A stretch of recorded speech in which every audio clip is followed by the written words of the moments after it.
اسلامی سال 1 جنوری سے شروع ہو جاتا ہے۔ ہوتا یہ ہے کہ ہر سال لہو اور لعب، شور اور غلہ، یہ جو ہم دیکھتے ہیں نا ماں روڈ کے اوپر یا مختلف جگہ کے اوپر، تو اس دفعہ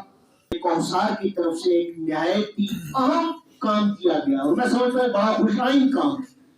اور وہ خوشائن کام کیا ہے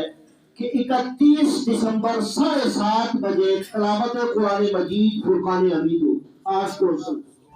اور تلاوت کے لیے جماعت اشتہار بھی آپ نے دیکھے ہیں، عبدالسلام صاحب مصر کے قاری، اور نعت کے لیے ریحان روفی صاحب فیصل آباد کے عظیم نعت خواں، اور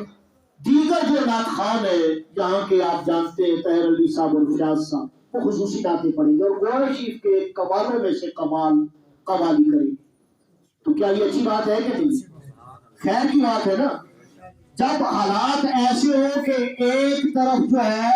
وہ لوگ دنیا کی لذات میں اور مادیت پرستی میں گرے ہوئے ہوں اور دوسری طرف اللہ کا ذکر ہو رہا، مصطفیٰ کریم صلی اللہ علیہ وآلہ وسلم کا ذکر ہو رہا ہو، تو نبی اکرم علیہ السلام کے ذکر سے چاہے یہ 20ویں سال ہی کیوں نہیں، ہم اگر اس کی ابتدا کریں تو کیا یہ اچھی بات ہے،